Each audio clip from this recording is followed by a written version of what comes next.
All right, let's begin. Today, we're delving into a critical area of study, environmental law. We'll start with the fundamental problem it seeks to address, environmental degradation and pollution. Our focus will be on the various kinds of pollution, their underlying causes, and of course, their profound effects. Now, to structure our discussion, we'll proceed through 4 key sections.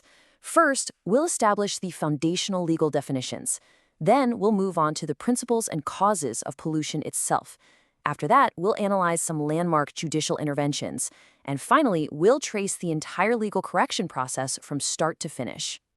So let's turn to our first section, defining environmental law.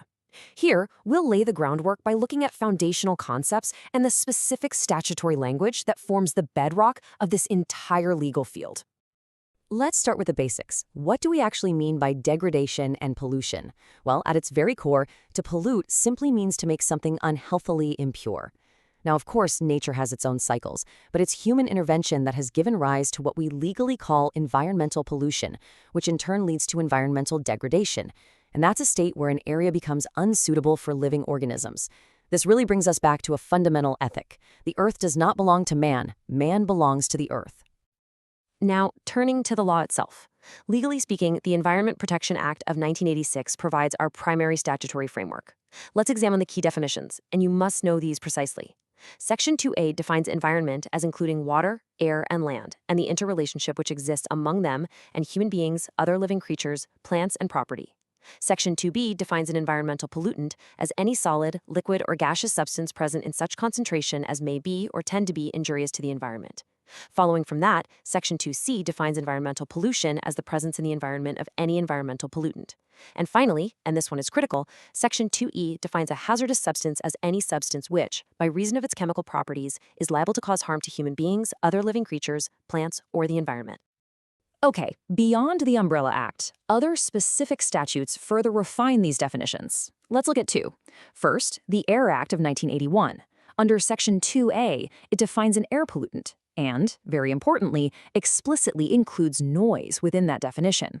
Then we have the Water Act of 1974. In Section 2E, it defines water pollution as the alteration of the physical, chemical, or biological properties of water, including by the discharge of any sewage or trade effluent. You see, this specific inclusion of trade effluent is what makes any harmful industrial discharge legally actionable. All right, now that we have the statutory definitions firmly established, let's proceed to Section 2. Here, we're going to examine the guiding principles and the real-world drivers of environmental degradation. A central guiding legal maxim in this field, one you absolutely must remember, is this: sic utere tuo ut alienum non ladas. The translation is, use your own property in such a manner as not to injure that of another. This is an incredibly powerful concept. It fundamentally limits absolute property rights when their exercise causes environmental injury to others. So, how do we classify the causes of pollution? Broadly, we can divide them into 2 categories, natural and human-caused. Now, natural causes, things like volcanoes, cosmic radiation, El Nino, these are largely beyond our control. The primary threat, the one our legal system grapples with, is from human activity. Think about it. Industrialization is the root cause of acid rain. Automobiles, well, they contribute to roughly half of all air pollution. And our modern technological waste, a single polythene bag can take a lac of years to decompose. At the same time, urban noise often exceeds the hazardous limit of 120 decibels. Let's focus specifically on land pollution, which is often a silent but truly devastating crisis. First, you have industrial sludge, which can render fertile land completely barren. Then there are agricultural chemicals, pesticides, and the like. These don't just stay in the soil, they contaminate the entire human food chain, to the point they have been found in mother's milk. We also have the legacy of nuclear tests, which leave behind invisible, long-lasting radioactive scars. And then there's urbanization.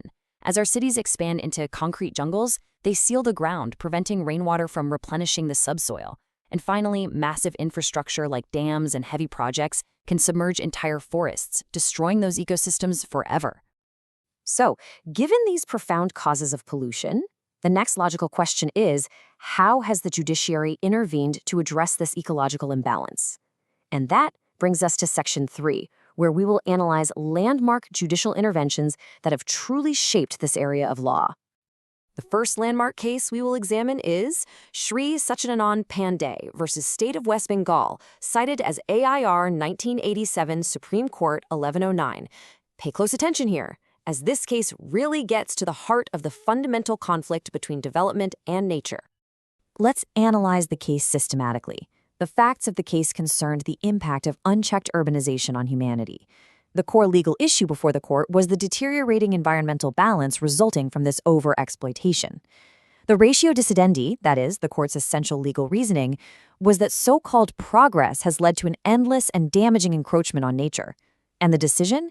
The court's final observation powerfully reinforced the ethic that man belongs to the earth, serving as a stark warning that to harm the earth is ultimately to harm ourselves. Now for our second landmark case, MC Mehta versus Union of India, cited as 1997, Volume 11, Supreme Court Cases, page 312. This case is pivotal because it concerns a resource many of us take for granted, groundwater. This is often called the falling groundwater case, and the analysis is as follows. The facts presented to the court detailed a drastic and alarming decline in Delhi's groundwater levels. This raised a profound legal issue. Was this a violation of the rights of future generations? The ratio decidendi from the court was groundbreaking. It established a mandatory need to regulate groundwater, basing its reasoning on the principle of intergenerational equity. And the decision was not just a statement but a direct order. The court directed the constitution of the Central Groundwater Board, tasked specifically with managing and protecting this vital resource. So, we've covered the statutory framework and reviewed key judicial precedent. For our final section, Section 4, we're going to put it all together. We will map out the complete legal correction process, from the initial harm to the final judicial response. Let's trace the entire process, step by step. It begins at step 1 with anthropogenic pressure, that is, pressure caused by human activity. This pressure leads to step 2, resource depletion, and step 3, contamination. The outcome of this is step 4, an adverse ecological result. It's at this stage that the legal framework provides for step 5, the legal identification of the harm. And that in turn enables the final step, step 6, judicial correction, where the courts intervene and can mandate specific solutions. So, to bring everything together, what can we conclude? Tackling environmental degradation clearly requires a robust legal framework. The legal foundation for this is the Environment Protection Act of 1986. This framework is guided by powerful principles like intergenerational equity, which we saw in the MC Mehta case. It's reinforced by property limitations through maxims like sic uter tuo, and by the public trust doctrine, which holds that the state manages resources for the public good. Through mandatory compliance, such as requiring effluent treatment plants, all of these elements work towards a single crucial outcome, establishing a wholesome environment as a fundamental right. All right, for examination purposes, let's do a quick revision. You must be familiar with the key definitions under the EPA, sections 2A, 2B, 2C, and 2E. Remember the key facts. The hazardous noise limit is 120 decibels, and polythene takes about 1 lakh years to decompose. For case law, be prepared to discuss both Satchidanand Pandey and MC Mehta. And, of course, know the legal maxim, sic utere tuo ut alienum non laudis, as a core principle of environmental jurisprudence. I'll leave you with one final question to consider. We've established that a wholesome environment is a fundamental right. But if that right is violated, who bears the ultimate responsibility? Is it the state? Is it the industry? Or does it fall to the individual? Think about that.